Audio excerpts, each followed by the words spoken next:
तो मूवी की शुरुआत में हम एक कपल को देखते हैं जो कि अपने नए नए अपार्टमेंट में शिफ्ट हुए थे। अपार्टमेंट में अभी भी पुराने ओनर का सारा सामान पड़ा हुआ था, जिस पर रॉबी कहता है कि उसने डीलर को पैसे तो दे दिए थे पर उसने काम नहीं करवाया। अब असल में उन्हें वो पूरा घर खुद ही सेटअप करना पड़ता। वो दोनों लोग अपने फ्यूचर को लेकर काफी एक्साइटेड थे। अब नया घर खरीदने की खुशी में वो लोग शाम को अपने घर में एक पार्टी रखते हैं, जहाँ पर उनके दोस्त ये पूछते हैं कि आखिर वो इतना बड़ा घर अफोर्ड कैसे कर पा रहे हैं, क्या वहाँ पर कोई मर गया था। जिस पर रॉबी की गर्लफ्रेंड मोना कहती है कि हाँ, यहाँ पर सच में एक प्रेग्नेंट लेडी की मौत हो गई थी, जिसकी वजह से उन्हें ये घर काफी सस्ते में मिल गया। आखिर ऐसा क्या हो गया था जिसकी वजह से उस प्रेग्नेंट लेडी की मौत हुई? क्या उस घर में कोई गहरा राज है या फिर वहाँ कोई इविल स्पिरिट या डेविल है? इन सभी सवालों के जवाब हमें आगे कहानी में जरूर मिलेंगे।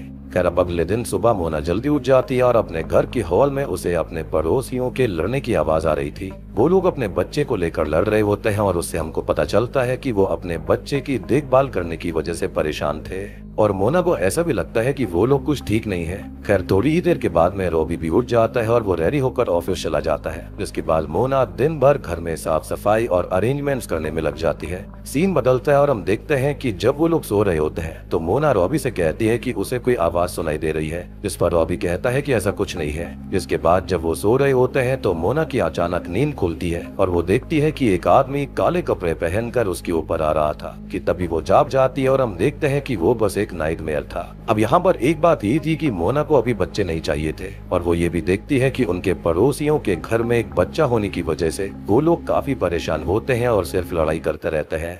अब सीन चेंज होता है और हम देखते हैं कि मोना अकेले बिस्तर पर सो रही थी। रॉबी काम की वजह से अभी घर नहीं आया था। तभी मोना को एक आवाज सुनाई देती है, जिस पर वो जाग जाती है। हॉल में जाती है और वहाँ पर वो ये देखती है कि रॉबी सिर्फ लोअर पहनकर खड़ा हुआ था और काफी सेड्यूसिंग लग रहा था। उसे देखकर मोना उसके पास जाती है और वो दोनों किस करते हैं और फिर सोफे पर ही इंटीमेट हो जाता है। कि तभी हॉल की लाइट्स ऑन हो जाती है और मोना देखते है कि रॉबी ने लाइट्स ऑन की है और वो उससे पूछता है कि आखिर वो क्या कर रही थी। और यहाँ पर हम नोटिस करते हैं कि मोना के साथ असल में कोई होता ही नहीं है, वो ये सब खुद के साथ कर रही थी। ये सब देखकर रॉबी उसे एक वीडियो क्लिप दिखाता है जिसमें मोना हॉल में रखे हुए लैंप को फेंक देती है और वो उसे बताता है कि उसे नींद में चलने की आदत हो गई है। जिसके बाद हम देखते हैं कि धीरे धीरे मोना के शरीर पर चोटों के निशान आने लगे थे। अब एक दिन मोना अपने घर की दीवार का पुराना वॉलपेपर हटा रही थी कि तभी उसे वॉल के अंदर से कुछ आवाज सुनाई देती है। जिस पर जब वो चेक करती है तो वहाँ से काफी तेज आवाज आ रही थी। वहाँ का वॉलपेपर वो हटाती है और वहाँ पर उसे एक छोटा दरवाजा मिलता है, जिसके अंदर जाने पर वो ये देखती है कि वहाँ एक छोटे से बच्चे का रूम है, जहाँ पर एक औरत अपने बच्चे को सुला रही थी। अब मोना को देखकर वो अपने बच्चे को अपने गोद से नीचे गिरा देती है और कहती है कि वो जाग गई है। अब मोना इससे पहले कुछ समझ पाती उससे पहले ही वो औरत मोना से कहती है कि वो भी प्रेग्नेंट है, जिस पर मोना मना करती है और तभी वो औरत मोना के पेट पर जोर से मार देती है और मोना एक बार फिर अपने भयानक सपने से जाग जाती है। अब सीन बदलता है और हम देखते हैं मोना यूट्यूब के ऊपर स्लीप पैरालिसिस के वीडियो वो देख रही थी और वो बोलकर सोती है कि वो सपने में भी जागती रहेगी। कुछ ही समय के बाद रॉबी भी सोने आता है, पर जैसे ही वो मोना के पास आता है तो उसके हाथ में बहुत सारा खून आ जाता है और वो मोना के ऊपर से चादर हटाकर देखता है कि मोना खून से सनी हुई थी। ये देखकर वो घबरा जाता है और मोना को जगाता है। अब उठते ही मोना वॉशरूम में जाती है और उनको पता चलता है कि उसका मिसकैरेज हो गया था और वो रॉबी को ये बात नहीं बताती। यानी कि उसके सपने में जो कुछ हुआ था कि उस लेडी ने उसके पेट पर वार किया था, उसके चलते शायद उसका मिसकैरेज हो गया। यानी कि ये चीजें खाली नाइटमेयर नहीं थी बल्कि उससे बढ़कर हो रही थी। अगले दिन मोना की एक दोस्त उसके घर पर आती है और वो उसे कहती है कि उसे फिर से कॉलेज ज्वाइन कर लेना चाहिए। इस पर मोना कहती है कि अभी उसे एक जॉब की जरूरत है। उसके बाद मोना योगा क्लास में जाती है, जहाँ पर उसे एक लेडी काफी देर से घूर रही थी, पर मोना इस बात पर इतना ध्यान नहीं देती। कुछ ही दिनों के बाद जब मोना अपने घर की सफाई कर रही होती है तभी अचानक वही औरत उसके घर में बिना डोरबेल बजाए अंदर आ जाती है। वो मोना को बताती है कि वो उस घर में पहले रहा करती थी। वो मोना को एक लेक्चर में साथ चलने का ऑफर देती है जो कि स्लीप पैरालिसिस पर होता है। अब मोना उसके साथ वहाँ पर जाती है और वहाँ पर बैठे बैठे उसे नींद आ गई थी, जहाँ पर सपने में वो रॉबी को देखती है जो कि एक पार्टी में दूसरी लड़कियों के साथ इंटीमेट हो रहा था। मोना के उसके पास जाने पर वो उसका गला दबाने की कोशिश करता है। इस पर अचानक से मोना अपने सपने से बाहर आ जाती है। वो देखती है कि लेक्चर खत्म हो गया था और जो औरत उसके साथ आई थी वो उस लेक्चरर से ये बोलती है कि उसे भी स्लीप पैरालिसिस है और उसे भी हेल्प चाहिए, जिस पर वो लेक्चरर मना कर देते हैं और मोना उस औरत से बात करना चाहती होती है, लेकिन वो औरत तब वहाँ से जा चुकी थी। अब इसके बाद हम देखते हैं कि मोना अपने पड़ोसियों के घर जाती है जहाँ पर उसे कुछ सही नहीं लगता। अब मोना बाथरूम इस्तेमाल करने के लिए जाती है, जहाँ पर बाहर निकलकर वो ये देखती है कि एक रूम है जिसका दरवाजा थोड़ा सा खुला हुआ था। अंदर जाने पर वो नोटिस करती है कि वो उनके बेबी का रूम होता है जहाँ पर एक झूला रखा था। मोना झूले के पास जाती है और देखती है कि झूले पर ढेर सारा खून है और इससे हमें पता चलता है कि उस कपल ने अपने बच्चे से परेशान होकर उसे मार दिया था। खैर कहानी आगे बढ़ती है और हम देखते हैं मोना और रॉबी को जो कि सो रहे थे, पर मोना को नींद नहीं आती और तभी उसे हॉल से कुछ आवाज आती है। वो बाहर जाती है और देखती है कि एक बार फिर रॉबी वहां पर खड़ा होता है, जिसको देखकर वो उसे किस करती है और वो उसे बेडरूम में लेकर जाता है, जहां पर अब भी मोना और रॉबी सो रहे थे। असल में वो दोनों ही रियल मोना और रॉबी होते हैं। ये देखकर मोना खुद को आवाज देकर जगाने की कोशिश करती है और वो नकली रॉबी धीरे धीरे मोना के ऊपर चढ़ रहा था। अब मोना काफी कोशिश करने के बाद जागती है और साथ ही साथ रॉबी भी जाग गया था। वो उसे सब कुछ बताने की कोशिश करती है, लेकिन वो उस पर यकीन नहीं करता कि ऐसा कुछ नहीं हो सकता। अब अगले दिन मोना हॉस्पिटल जाती है, जहां पर डॉक्टर उसको ये बताते हैं कि वो 6 वीक्स प्रेग्नेंट है। इस पर मोना एबॉर्शन कराने के लिए बोलती है। अब इस पर डॉक्टर उससे ये पूछते हैं कि आखिर वो ऐसा क्यों चाहती है, तो मोना बोलती है कि अभी सही वक्त नहीं है। वो एबॉर्शन की पिल्स लेकर वापस अपने घर आ जाती है, जहाँ पर रॉबी उससे ये पूछता है कि क्या वो प्रेग्नेंट है, जिस पर मोना कहती है कि नहीं, ऐसा कुछ भी नहीं है। मोना को लगता है कि रॉबी इस बारे में उसे नहीं समझ पाएगा और इसलिए वो उसको क्लियरली कुछ नहीं बोलती। रॉबी अब शाम को अपने घर में पार्टी रखता है, जहाँ पर ढेर सारे लोग आते हैं। मोना विंडो के पास खड़े होकर अपनी फ्रेंड से बात कर रही होती है कि तभी वो देखती है कि उसके पड़ोस की लेडी बालकनी से कूद गई है और ये हादसा मोना को काफी परेशान कर देता है और वो रॉबी से ये कहती है कि वो वहाँ से जाना चाहती है, जिस पर रॉबी कहता है कि उन्हें मदद की जरूरत है। अब आगे हम देखते हैं कि मोना डॉक्टर के पास जाती है, जहाँ पर वो उन्हें अपनी कंडीशन के बारे में सब बताती है। अब तभी डॉक्टर मोना के साथ एक टेस्ट करता है, जिसके अंदर वो उससे कहता है कि मोना को अपने सपने पर कंट्रोल पाने के लिए खुद को सपने में मिरर में देखना पड़ेगा या फिर लाइट ऑन करनी होगी। मोना सपने में ऐसा करने की कोशिश करती है और डॉक्टर मोना से काफी इम्प्रेस हो जाता है कि उसने पहले ऐसा कोई पेशेंट नहीं देखा था जिसने अपने सपने पर इतना कंट्रोल पाया हो।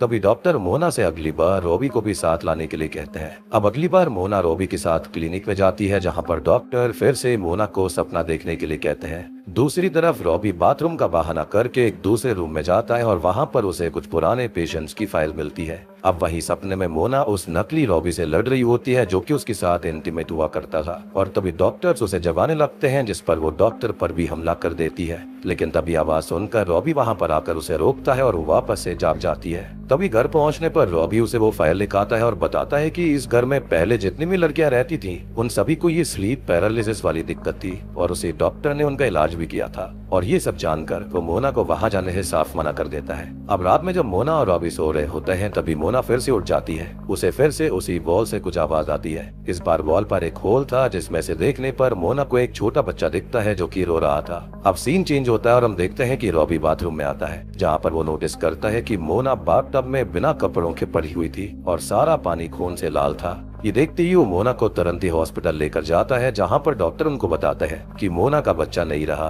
पर अभी भी वो उसके पेट में है। वापस जाते वक्त मोना को वही स्लीप पैरालिसिस वाले डॉक्टर मिलते हैं, जो कि मोना से पूछते हैं कि अब वो कैसी है, जिस पर रॉबी उसे कहता है कि वो मोना से दूर रहे। अब डॉक्टर उन्हें बताने की कोशिश करता है कि मोना के अंदर असल में एक डीमन है, जो कि रॉबी की फॉर्म में आता है और वो मोना के बच्चे के रास्ते इस दुनिया में आना चाहता है। और ये सब सुनकर रॉबी और गुस्सा हो जाता है, पर मोना उसे संभाल लेती है और वो घर चले जाते हैं। यानी कि अब तक जो हमको समझ आ रहा था, यहाँ पर डीमन नकली रॉबी बनकर उसके पास था, जो कि उसके साथ में इंटीमेट हो रहा था और एक बच्चे के रूप में इस दुनिया में आना चाहता है। इसलिए यहाँ पर बार बार मोना प्रेग्नेंट हो रही थी, जबकि वो नहीं चाहती थी कि वो प्रेग्नेंट हो। लेकिन ऑब्वियस सी बात है कि ये बच्चा सस्टेन नहीं हो पा रहा था। अब एक बार फिर से सोते वक्त मोना रॉबी को किसी और लड़की के साथ देखती है और तभी वो अचानक जाग जाती है। शाम को मोना और रॉबी के कुछ खास दोस्त उनके घर आते हैं, जहां पर मोना बहुत ही ज्यादा ड्रिंक कर लेती है और उसकी फ्रेंड उसे रूम में सुलाने लेकर जाती है, जहां पर मोना उसको बताती है कि उसका मिसकैरेज हुआ है। वो हाथ में चाकू लेकर सोती है और अपनी फ्रेंड को बताती है कि उसके पेट में डीमन का बच्चा है। अब मोना के सो जाने पर उसकी फ्रेंड बाहर आकर बाकी लोगों को सारी बात बताती है। तभी मोना नींद में चलते हुए बाहर आती है और उसकी फ्रेंड के बॉयफ्रेंड को किस करने की कोशिश करती है, जिस पर रॉबी उसे रोक लेता है। अब नींद में मोना ये देखती है कि वो डीमन रॉबी के पास था, जिस पर वो उससे बचने के लिए बालकनी से कूद जाती है और सपने से जाग जाती है। पर उसको अभी भी ऐसा ही लगता है कि वो सपने में है और जो रॉबी उसके सामने है वो डीमन है, जिस पर वो रॉबी पर हमला कर देती है और बाद में वो रॉबी को सॉरी भी बोलती है और रॉबी उसे कहता है कि उन्हें तुरंत ही किसी अच्छे डॉक्टर से मिलना चाहिए। अब अगले दिन वो दोनों अपने नेबर के यहाँ पर जाते हैं, जो कि उन्हें ये बताता है कि उसकी वाइफ को भी सेम दिक्कत है जो मोना को है। वो ये भी बोलता है कि उन लोगों को पहला कोई बच्चा नहीं हो पा रहा था, पर जैसे ही वो इस बिल्डिंग में आई उसकी वाइफ तुरंत ही प्रेग्नेंट हो गई और वो उन्हें कहता है कि उन्हें जितनी जल्दी हो सके डीमन को मार देना चाहिए। अब घर वापस आने पर मोना और रॉबी की लड़ाई हो जाती है और रॉबी गुस्से में मोना को अकेले छोड़कर चला जाता है। यानी कि इनके नेबर की वहाँ पर जो बच्चा मरा हुआ था उसका रीजन यही था कि वो समझ गए थे कि वो डीमन का बच्चा है और इसलिए उन्होंने उसको मार दिया। अब मोना वापस हॉस्पिटल जाती है, जहाँ पर उसे पता चलता है कि उसका बच्चा जिंदा है। वो रॉबी को कॉल करती है पर वो उसका कॉल नहीं रिसीव करता, जिस पर मोना वॉइस कॉल रिकॉर्ड करके उसके बताती है कि वो स्लीप पैरालिसिस वाले डॉक्टर से एक बार फिर थेरेपी ले रही है। डॉक्टर मोना से कहते हैं कि उसे सपने में अपने आप पर पूरा कंट्रोल करना होगा और लाइट जलाकर उस डीमन को मारना पड़ेगा। मोना सपने में जाती है, जहाँ पर उसे वो डीमन मिलता है और मोना सपने में उसे लड़ने की कोशिश करती है। डॉक्टर ये देखकर मोना की हेल्प के लिए आते हैं। वो भी मोना के सपने में चले जाते हैं और उसकी हेल्प करने की कोशिश करते हैं, पर वो डीमन उन्हें मार डालता है। और असल जिंदगी में हम ऐसा देखते हैं कि उन्होंने खुद अपनी जान ले ली है, लेकिन हम जानते हैं कि डीमन ने उन्हें मार दिया था। यानी कि अगर सपने में कोई मारा गया तो वो भी रियल में खत्म, या फिर इसको हम इनक्यूबस भी कह सकते हैं। और दोस्तों वेट करना, मैं इसके ऊपर एक रियल हॉरर लाइफ वीडियो जल्दी लाने वाला हूँ, लेकिन यहाँ पर फीमेल वर्जन होगा सबक्यूबस का। वो बहुत ही बेहतरीन फिल्म होने वाली है, तो बस उसका वेट करिएगा। खैर रॉबी मोना का घर पर वेट कर रहा होता है और जैसे ही उसे डोरबेल सुनाई देती है उसको लगता है कि मोना वापस आ गई, पर दरवाजे पर उसका पड़ोसी होता है जो कि हाथ में वेपन लेकर उसे मारने की कोशिश करता है। घर के अंदर आते ही वो बोलता है कि वो आने वाला है और खुद ही उस वेपन से अपने आप को मार डालता है। रॉबी ये सब देखकर तुरंत हॉस्पिटल जाता है, जहाँ पर वो देखता है कि डॉक्टर तो मर चुके हैं और मोना अभी भी नींद में है। अब वहाँ की नर्स उसको बताती है कि उसका बच्चा अभी भी जिंदा है और वो सर्जरी करके उसे निकाल देंगे। और ये सुनकर रॉबी हैरान रह जाता है, क्योंकि वो बच्चा तो मर गया था। अब सपने में वो डीमन एक बच्चे को लेकर आता है और मोना के पास बेड पर रख देता है। फिर वो डीमन मोना के साथ बेडरूम में सो जाता है। थोड़ी देर के बाद में मोना बेड से जाकर बच्ची को लेकर बाहर आती है और एक मिरर के सामने खड़ी हो जाती है, जहाँ पर उसे दिखता है कि वो डीमन उसके पीछे ही खड़ा हुआ था। तभी वो लाइट ऑन कर देती है और डीमन जलकर राख हो जाता है। अब तभी मोना नींद से जागती है और नोटिस करती है कि जो रॉबी होता है वो बाथटब में खून से सना हुआ पड़ा था, लेकिन फिलहाल वो जिंदा होता है।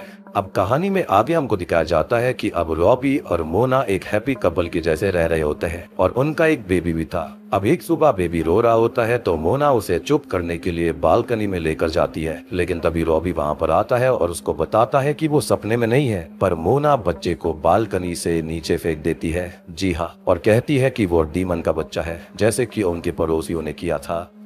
इसी के साथ में नाइटमेयर मूवी यहीं पर खत्म हो जाती है।